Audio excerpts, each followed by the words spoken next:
एक जगह पे मास्टर साहब पढ़ा रहे थे। मास्टर साहब पढ़ा रहे थे अब स्कूल के ठीक सामने एक तालाब था। धोबी वहां पर कपड़ा धो रहा था। धोबी की कोई संतान नहीं थी।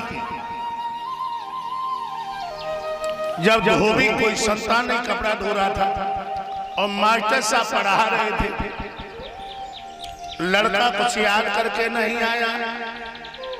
मास्टर साहब ने उसकी मार लगाई और कहने लगा, सुन, मैंने अच्छे से अच्छे गधा से इंसान बना दिए।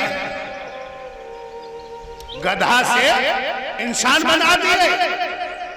सत्येंद्र भैया बाजू धोबी ने जब बात सुनी कि मास्टर साहब गधा तक इंसान बनाए देते, सुबह कपड़ा वहीं पे बंद करे, बने अपनो गधा लो और मास्टर साहब के सामने लाओ और कहने लगो, मास्टर साहब हमारे कोई संतान नहीं है, 500 रुपया जेब पकड़ो और जब तुम गधा से इंसान बना दियो तो 500 रुपया और हम तुम्हें दिए।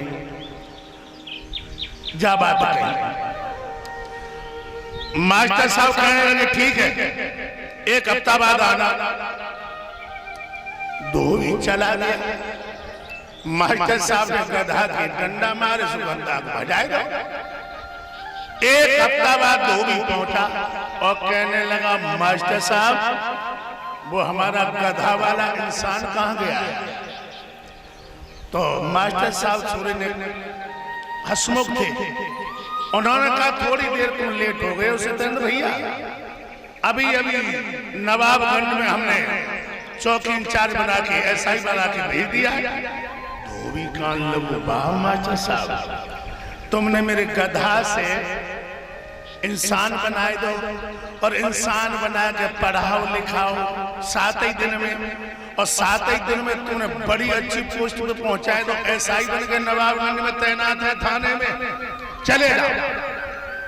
धोबी चलो। और जैसे थाने के सामने पहुंचो तो जो पैरोकार ना खड़े होते और दरोगा जी बैठे रहे कुर्सी पे। अब धोबी इधर से गया, बोला, क्यों भैया, अभी ताजा ताजा गधा दरोगा आया है।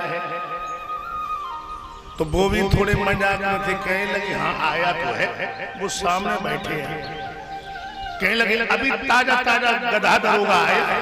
कहने लगे, हाँ वो सामने बैठे। और दरोगा जी अपने कुछ रजिस्टर पे लिख रहे थे। धोबी इधर से गया और दरोगा जी के पास में खड़ा हुआ धोबी और बोला, क्यों रे, अभी जल्दी जल्दी ताजा गधा बन के जो दरोगा आया है वो तू ही आया है?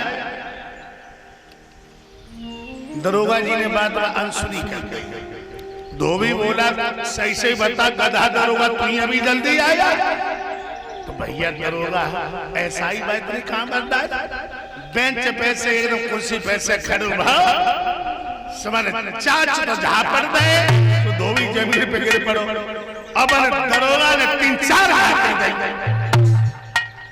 धोबी कान लगो, गधा से इंसान भी बन गया, इंसान से तुम अच्छी पोस्टिंग पे पहुंच गया, दरोगा बन गया, लेकिन तेरी दुलत्तू ना आ गई है बहू,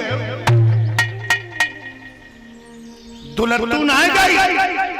तो लोगों, जो इंसान कितना पढ़े लिखे जाए, लेकिन सत्येंद्र भैया जब दुलत्तू नहीं जाए रही, दुलत्तू नहीं जाए रही। आज श्री गंगा के किनारे बैठे हुए 88,000 ऋषियों के मध्य में व्यास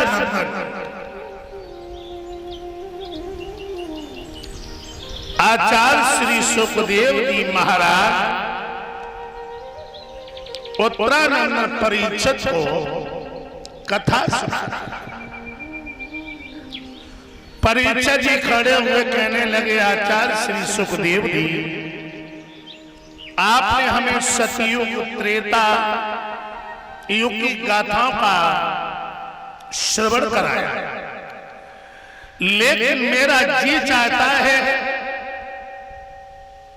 द्वापर युग में यदुकुल भूषण भगवान कन्हैया मथुरा की जेल खाने में कैसे जन्म लिया, हमें उस कथा का श्रवण करा।